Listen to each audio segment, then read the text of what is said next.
àwọn fídíò yẹn ṣé àwọn èèyàn ti wò ṣá. Daddy wọn wò.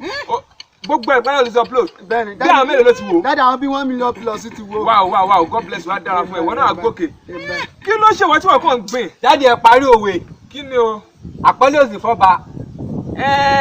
Ọba tó bá ti wọ́rọ̀ ilé àpọ́nlé òsì fún náà. Àpọ́nlé òsì fọ́ba tí ò ní kinní kan, ẹ parí òwe àgbà ní. Àpọ́nlé òsì fọ́ba tí ò ní kinní. Àpọ́nlé òsì fọ́ba tí ò lówó lọ́wọ́ tí ò ní mọ́tò. Kí wá ní? Iṣẹ́ ìwé mọ́ ni. Daddy òwe ló pa ìwọ náà ó dẹ̀ là mọ́lẹ̀. Kí ni sọ? Daddy àpọ́nlé òsì fọ́ba tí ò ní olórí. Very simple. Daddy ẹ lọ marry, nǹkan tí mò ń try láti sọ nìyẹn. Kí n lọ marry? Ẹ lọ marry. Daddy go and marry. Kí n lọ marry? Ẹ lọ marry. Ọ̀rọ̀ yẹn ti yé mi. Kẹ́ ẹ lè parí oúnjẹ mission àbí nítorí oúnjẹ mission lè fẹ́ marry. Tó bá jẹ́ yẹn náà lè bá sọ tẹ́ wa lọ́rùn. Ẹ tẹ̀ pa gbogbo yẹn tì, ebi tẹ̀ ti ń pa mí gan. Wo lọ bá ìyá Kashim sọ pé kó fún mi ní biscuit méjì. Kátà sọ náà nìyẹn. Biscuit bá wo òun náà lè jẹ lómi létí ẹ̀kọ́ ń lọ síbẹ̀ ní. Ògùn mi nìyẹn. Mi ò bú yín dádì. Mi ò lé wọn létí. Àlàyé ọ̀rọ̀ ni dádì mi ò bú yín. Tí ẹ fi gbogbo ẹ lẹ̀ Daddy àtìgbà tí a ti bẹ̀rẹ̀ iṣẹ́ ìránṣẹ́ àti ẹni tapita ní ṣọ́ọ̀ṣì wa. Àwọn èèyàn máa fẹ́ ṣiṣẹ́ olúwa mọ̀ bíi kọ́kọ́ hip hop kọ́ gbá bọ́ọ̀ kọ́kọ́ ẹ̀ṣẹ̀ táwọn èèyàn ń ṣe ní ìsinmi yẹn. Mo ti make up mind láti fi ṣiṣẹ́ f'Olúwa. Àtìgbà tí mo ti ń bọ̀ láti ọ̀run báyìí tí mo ti bọ̀ mo ti kó iṣẹ́ ìránṣẹ́ dání. Ó kó iṣẹ́ ìránṣẹ́ dání Daddy mo kó dání látọ̀run wá ni. Mi ò mọ tí ó kàwé ni.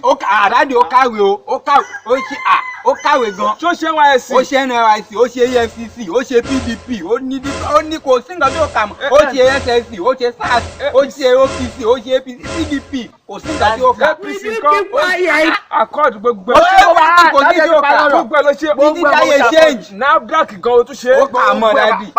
Ó kàwé, dádì wẹ̀ tráyè. I can petrol very well.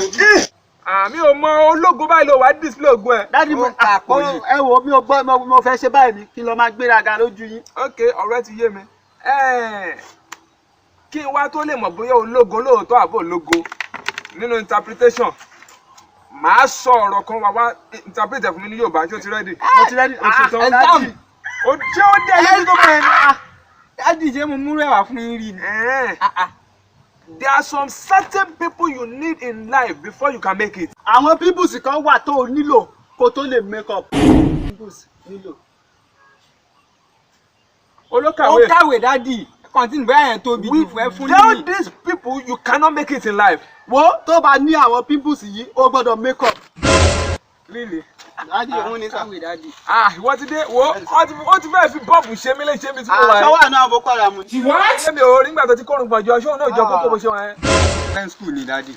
Biscuit tó mú wá gbàgbàgbà. Rárá o ẹ ṣe sá dádì. Ó di ilé ìmúdá mi. Rárá o. Wọ́n mi lára ni. Dádì ni kò gbà Lọ nǹkan. change fún mi lè tún jẹ́ kí nìjàre. Dádì kò lọ change ẹ̀. Lọ gba bọ́tà biscuit wa. Ó ṣe bẹ́ẹ̀ fóun ni ó ti ń fẹnu rẹ́rìn. Ó fẹnu rẹ́rìn. Fẹnu rẹ́rìn. Mi ó pé kòkàn ní rẹ́rìn sọ pé kí ni kan. Ó dẹ̀ fi wo. Fúnkẹ́.